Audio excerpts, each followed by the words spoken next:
Hi guys, welcome to the Under the Covers channel. Today I wanted to talk all things fantasy and some of the subgenres of fantasy I kind of wanted to look into.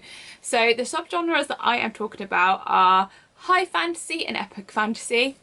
Is there a difference? What does it mean for a book to be a high fantasy book? And is there a difference between a high fantasy book and an epic fantasy book? And then if there's a high fantasy, then there's a low fantasy. And what is a low fantasy? And where does urban fantasy kind of fit into this picture as well? And then as an added extra, as I was looking into this, what about paranormal? When we're talking about paranormal books, what are we talking about? Where do they fit in to the overall fantasy picture? So it all sounds quite complicated, and I thought first of all let's look at the origins of high fantasy. So I have a little quote for you, and I am going to have to read it out from my phone rather than having memorised it because the old memory isn't really that great. So, in modern literature, one form that draws most directly from the fountainhead of mythology and does it consciously and deliberately is the heroic romance, which is a form of high fantasy. The world of heroic romance is, as Professor Northrop Frye defines, the whole world of literature in The Educated Imagination. The world of heroes and gods and titans, a world of powers and passions and moments of ecstasy, far greater than anything we meet outside the imagination. So that is a quote from Lloyd Alexander's essay from December 1971 called High Fantasy and Heroic Romance, which is where the first use of high fantasy has been found. And what it's kind of evolved into meaning is that a high fantasy is a fantasy which has a high degree of fantasy elements. And when we say fantasy elements, and what I have found is that when we're talking high fantasy, we mean a world that the author has created entirely from their imagination. It is not this world with a few twists. It is in fact a brand new world where the author has created their own continents, their own infrastructures, their own kingdoms. So they've created this whole world and then they've plonked their characters into it and created a conflict for them to resolve. Often there is magic in there, of course.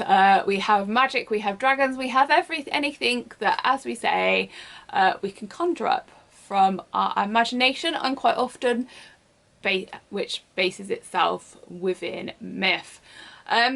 So the essay I was talking about, by the way, definitely check that out. It's such a fascinating and interesting read. Lloyd Alexander himself has written a load of fantasy novels. I actually haven't read any by him, but after reading that essay it really made me want to go and pick some up. So high fantasy. So let me go grab the book that we all think of when we think of high fantasy. And that is, of course, Lord of the Rings. So Lord of the Rings, it's Middle-earth, guys.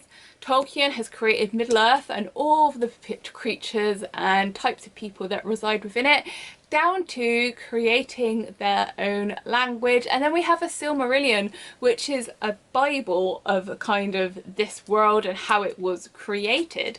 So Tolkien has gone above and beyond here, which is why he's kind of the epitome of what a high fantasy is.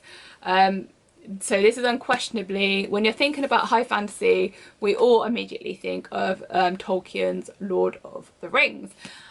But epic fantasy, where does epic fantasy kind of slot into this? So an epic it's kind of exactly what it sounds like. How epic is the story, I guess. So with high fantasy we're talking about the world, but with epic fantasy I guess we're talking about the story. So how epic is it? How many people does it affect? Is it just one small cluster, or is the events in this book going to affect everyone within that world that the author has created?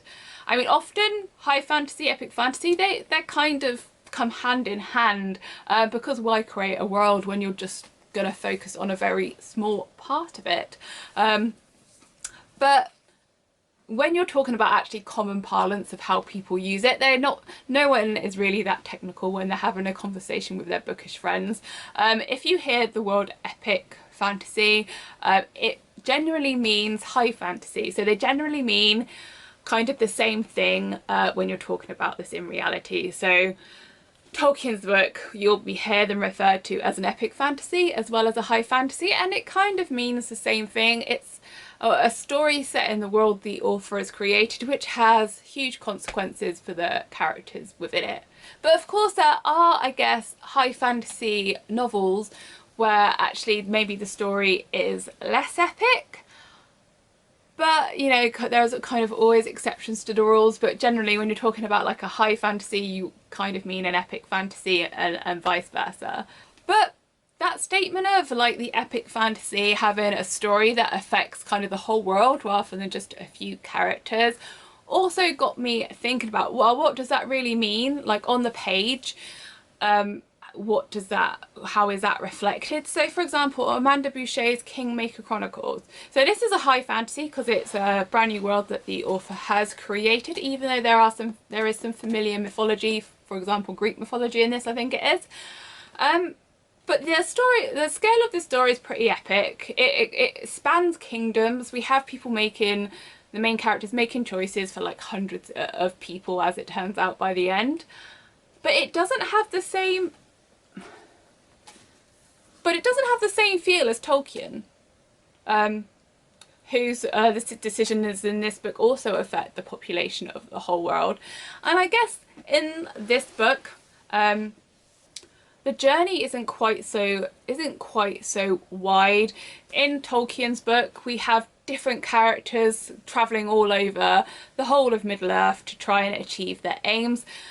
With this, it never really kind of had that epic journey feel. They didn't have to go on one long journey and do one thing and then like the story would resolve itself. It didn't quite have that epic feel, even though technically like the events in this story like affect a lot of people. So you can see like fantasy has like a very wide spectrum. But I guess the easiest way to think about it when you're talking about high fantasy, and what you will generally find actually in the world, is that when you're talking about high fantasy, an epic fantasy, you're talking about basically a book where the author has created their own world and put their own story and their characters in it. That is kind of what we're talking about when we're talking about high fantasy. I started my reading career reading, I guess, fantasy books, so I do have a few recommendations for you. So we have the Riftwall Saga, which starts with Magician by Raymond E. Feist. So I adore this book. It is a proper old school high fantasy series, and actually this book has spawned like a whole saga of different series set in this world, and it also involves kind of like parallel worlds as well. So this is a really big series to start off with, but you do need to read Magician first. This is actually the old cover, and the cover I read back 20 years ago.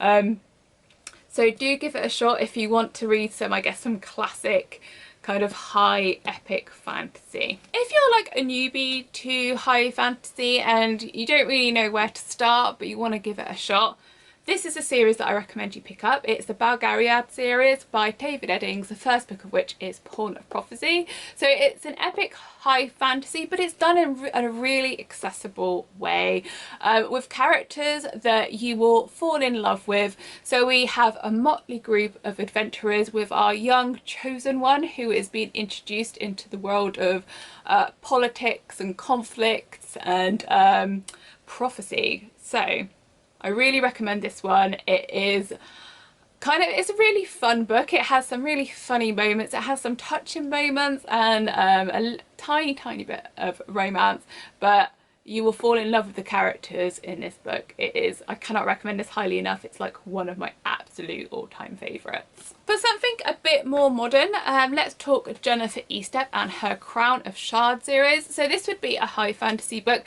It's set in a world that has been created by Jennifer Eastep, where we have lots of like intrigue, lots of dark politics and maneuvering, but also balanced with that we have a lot of kind of action. We have gladiators and magic, and it is just absolutely fantastic. It's a trilogy which has recently ended, but I really hope that Jennifer Estep uses this world and gives us some more stories within that. Okay, so that is our high fantasy, epic fantasy stuff sorted. I really hope I made that clear.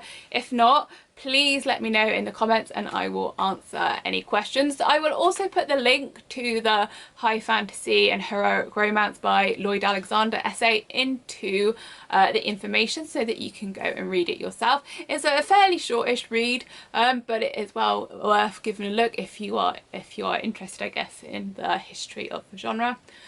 So next, we've spoken high fantasy. Let's now go to low fantasy. So when I was looking at this, I was reading kind of the definition of what low fantasy is, and I'm like, wow, this sounds familiar. This sounds like one of my favourite ever genres. And it did, because basically low fantasy, I guess, must be like an older term for urban fantasy from what I could tell. So low fantasy seems like quite an old-fashioned term, where urban fantasy feels quite modern. And with urban fantasy, we have the world as we know it, which has had a slightly magical twist, and whether it's like an event has happened which has now caused magic and stuff to kind of go through everyday life, or whether it is, I guess, magic as a underbelly of today's world which we just normal people just don't see. Or maybe it's that the author has completely changed world history. It's still Earth as we know it, the continents are all the same, but the history has been changed in such a way that like magic or magical creatures or whatever are just part of like an everyday New Yorker's life, for example. So that would be low fantasy slash urban fantasy, and I guess the difference is that with a low fantasy, the underlying infrastructure is basically today's world, whereas with a high fantasy, it is entirely, everything is through the author's imagination and what they have created, I guess, from the ground up. And when I was looking at this, one book that popped up quite a lot, which I guess I'd never thought about really in these terms, is Harry Potter. So Harry Potter, obviously, we have the Muggle world, which is all of us everyday people, and then we have the Wizarding world, which is full of magic and wands and witches and wizards and dragons and everything, which kind of runs alongside the everyday Muggle world. And so that would make Harry Potter a low fantasy novel. And I guess I'd never thought about it in those terms, but when you think about what the definition is, I guess it makes perfect sense. So another series which I absolutely adore and it's one of my favourites, and I like to include it in every kind of list or recommendation that I do, is the Kate Daniels series by Ilona Andrews, and this very firmly sits within the urban fantasy genre. So we have today's world, which due to a big event, magic has flooded into that world. So we have everything set, and in this case it's set mainly in Atlanta, but magic has twisted the world and it now threads through people's everyday life, and that firmly urban fantasy and an absolutely fantastic series. So if you want something which has magic, adventure, all kinds of different mythos kind of thrown into this, this is what you need to pick up. And then another one is The Dresden Files by Jim Butcher, which is a low fantasy slash urban fantasy. So I've only actually read the first book in this series. And in this series we have I guess a bit like Harry Potter, we have the normal world which we all kind of know about, and then we have, I believe the like magical world is secret from everyday people, but I can't quite remember. Either way, there seems to be two layers of society: the normal layer of us everyday non-magical people, and then like the wizards and magical creatures, and I think there's like demons and ghosts and stuff as well. So that again would be low fantasy slash urban fantasy there as well. And now I kind of want to get into, well, where does paranormal fit into this? Like, what is paranormal? Because often I will see urban fantasy books especially termed as paranormal books, and when I've looked into the kind of books that people go, oh look, you need to read like this paranormal book, when I'm like, oh no, actually I think that's urban fantasy. So the paranormal books tends to have creatures like vampires and werewolves and ghosts in them. And I think, like, if you think about what paranormal means, it's like above normal, so more than normal. And often, although not in every series, but like as a general rule, we're talking here, paranormal creatures like vampires and ghosts and werewolves, their base creature, how they started off was human. So a vampire is a modified human, a werewolf is like a modified human, and obviously like a ghost is a dead human. So that's how like the general mythos is that a vampire, a werewolf is like a souped up human, so they're paranormal. And the stuff that tends to stay as like this is a fantasy book that you need to read will be books that have things like the fae in them, they have elves in them, they have dwarves or orcs or stuff like that in them, and these aren't creatures that were ever human and then they changed into a fae, or they changed into a dwarf. These were, I guess, you were born as a dwarf, you were born as an elf. So they kind of stick to always being described as fantasy. So that tends to be the difference, I think, between what you'll see people call a paranormal book and what you'll see them call like a low fantasy or an urban fantasy. It's kind of the nature of the creature. Did that in the general mythos, did this creature start off as a human and then through some ritual or something then turn into like a werewolf or a vampire? So that tends to be the difference, and I guess it's a useful way to define books so you kind of know what you're getting. But they are also, I guess they are also urban fantasies because of the setting that they're in. And a good example of books like this where they're urban fantasy but they will often be described as paranormal. I have 3 examples for you. So we have the Mercy Thompson series by Patricia Briggs. First one is Mooncalled. So we have the everyday world, but like within that everyday world we have werewolves and we have vampires and we have witches, or things that start off as human or human in some way and then get turned into either vampires or werewolves. So although this is an urban fantasy because it has magic threaded through it as well, this you'll often see described as a paranormal. Next one, the Downslide Ghost series by Stacia Kane.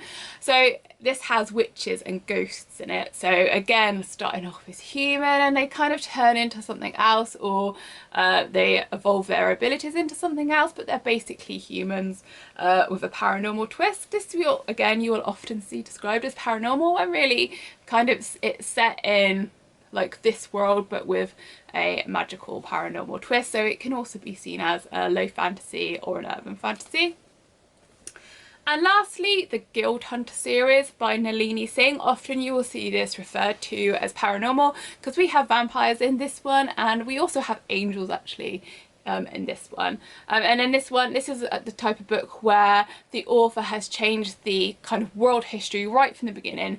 Angels and vampires have always been part of everyday life.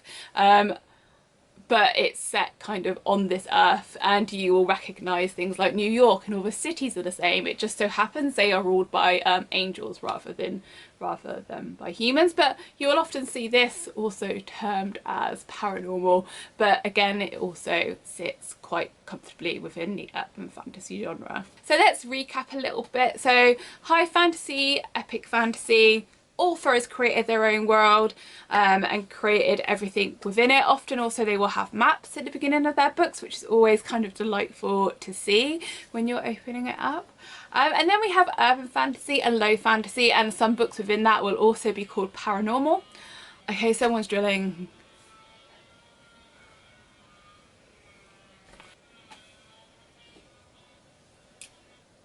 Okay, Then we have urban fantasy / low fantasy, with paranormal sometimes thrown in there, and that's when the basis of the world is basically this world and it has some kind of magical or paranormal twist in it.